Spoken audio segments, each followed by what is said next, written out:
किसको बोले थे? वो भिन्न है जाति। समान शिक्षा नीति पर हाँ, क्या बोल रहा था? जैसे कई लोगों से बातचीत हुआ था तो उस गाँव से एक वोट मिला था हमको। बस हाँ, लोकसभा। हमने कहा कि आप लोग को ये सब नहीं चाहिए, आप लोग को जाति चाहिए। हम लोग तो की जाति तो है ही है, तो जाति क्या किधर चाहिए? है? जाति कोई छीन थोड़ी रहा है। नहीं तो अब वहाँ बिंदु की एकता दिवस दिखाया जाता है कि हम लोग की जाति को कोई वो नहीं दे रहा है, टिकट? कोई पार्टी टिकट नहीं देती। हाँ, इसमें हम बात उठाए, चले गए अशोक कुमार बिंद विधायक वगैरह लड़ता है, उसके पास चला गया। तो वो जिसमें डॉक्टर मुकेश के टिकट कटा था, 3 करोड़ रुपया डॉक्टर मुकेश खर्चा किया था, उसके टिकट काट के मनोज सिंह यादव ने दे दिया संगीता बलौत। संगीता बलौत तो जीत गई उस समय, लेकिन आपकी पार्टी हार गई है, हरा दिया सब लोग। इस बार तो दोनों हार गए, मुकेश भी तो हार गए। डॉक्टर मुकेश कहीं से लड़ा था? और क्या, जंगीपुर से। अच्छा, इनको जंगीपुर से लड़ाया गया था। बहुजन समाज पार्टी की तरफ से। तो बहुजन समाज पार्टी टिकट दिया ना, हाँ, बीजेपी नहीं न दिया। नहीं, बीजेपी के साथ में खर्चा किए थे सदर में वो डॉक्टर मुकेश। तो बहुजन समाज पार्टी का वोट नहीं लगे, वो सब समाज समझदार हो गया। अब वो सब बोलता है, एजेंट बोल रहा है कि मायावती बीजेपी की एजेंट है, वोट लेती है 85%, चाहे बहुजन समाज पार्टी की, या फिर जीत जाती है तो चली जाती है बीजेपी। तो किसका एजेंट बन जाए? उनसे पूछे नहीं। सवर्णों की एजेंट वो बोल रही है, 15% की एजेंट बोल रही है, लोग बता रहे हैं। अब इसको वोट हम लोग नहीं देंगे, इसको मायावती को देंगे। केवल मायावती का वोट जब घबरा गया है, खसक गया है, तो वो लोग साथ छोड़ रहा है हरियाणा।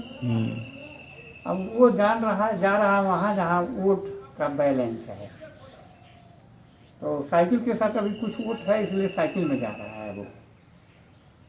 और चंचल जी कह रहे थे कि नहीं, हम लोग के पास में वोट। साइकिल में अगर गए होते तो साइकिल जीतती नहीं इस बार।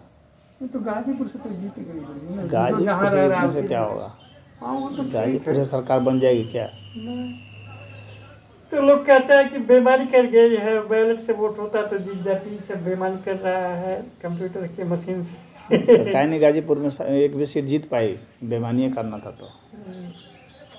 ये सब हारने वाले सब जो है ना, बहाना खोजते हैं। जैसे कोई लड़का जब फेल हो जाता है, कहता है कि किताब भुला गया था, फट गया था, हाँ, तो बुखार हो गया था, तो सर दर्द कर रहा था, तो ऐसे ही होता है।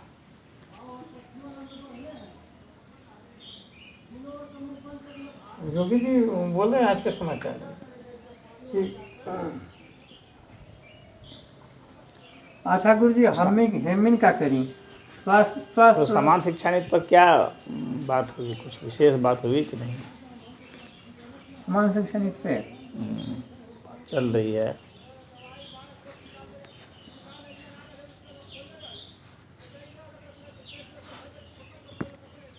एनसीईआरटी की पुस्तक चल रही है, लड़के बता रहे हैं एनसीईआरटी की पुस्तक चल दिया है।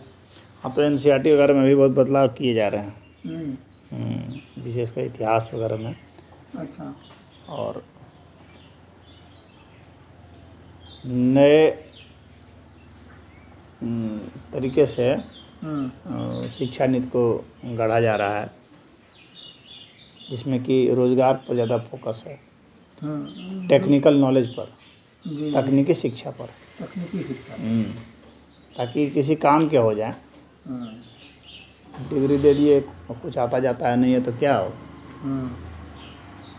बोले ये समाचार मैं आज दे रहा था, 9 से 10 तक तकनीकी शिक्षा पे जोर दिया जाएगा। एक साथ आप कई कोर्स कर सकेंगे।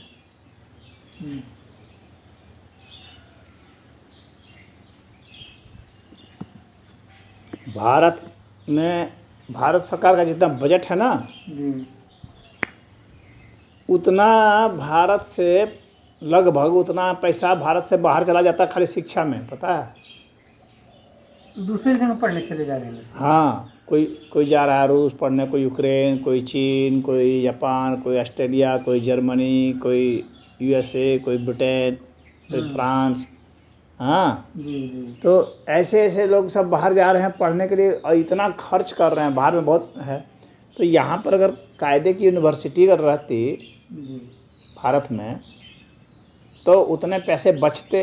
एक बात तो ये होती, वो पैसा भारत में रहता है। दूसरी बात ये होता कि दूसरे जगह से भी लोग पढ़ने आते यहाँ, तो यहाँ खर्च करते, तो भारत की आमदनी बढ़ती।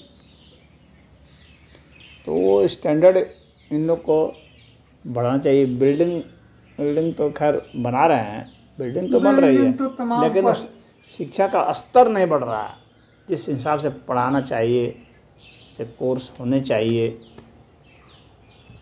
जैसे फैसिलिटी सुविधा वहाँ होनी चाहिए, वो तो सब नहीं हो रही। बिल्डिंग तो कमी थोड़ी बाबू थी, तमाम कितना विद्यालय बंद बना, कोई बिल्डिंग खड़ी कर लड़का में पढ़ा। विदेशों में जैसे यूएसए वगैरह है, वहाँ पर सबसे ज़्यादा तनख्वाह शिक्षकों की है, पता है, और यहाँ पर भारत में सबसे कम तनख्वाह शिक्षकों की है। वित्तविहीन उनके तो कुछ न मल नहीं। जो पढ़ाने वाले हैं वे ही कम प्रतिभावान होंगे, कोई कम तनख्वाह देंगे तो कम प्रतिभावान ही तो आएंगे।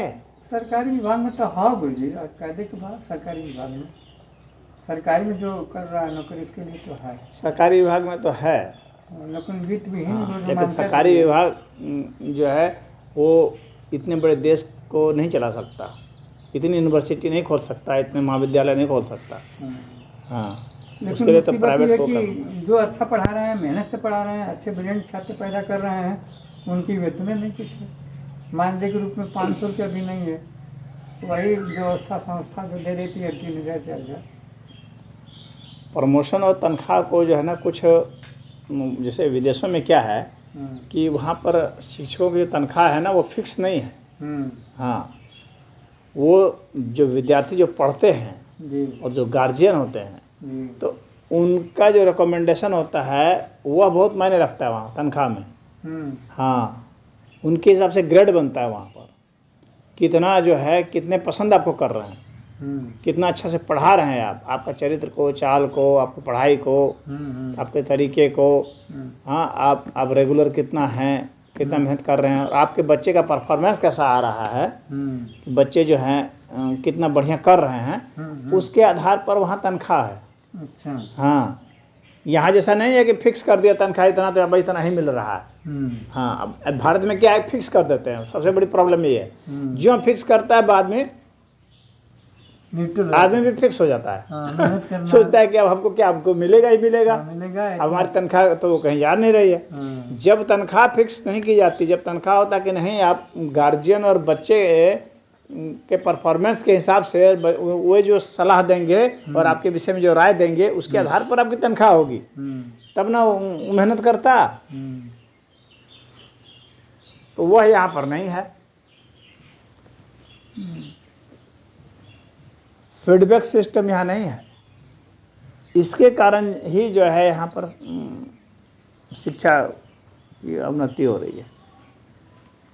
तो इस पर सरकार जोर दे रही है, मतलब करना चाहती है, कुछ शिक्षा पर करना चाहती है तो ज़रूर, लेकिन किस मॉडल से करना पड़ेगा, किस तरह से उसको लागू करना पड़ेगा, ये सरकार को सोचना पड़ेगा ना।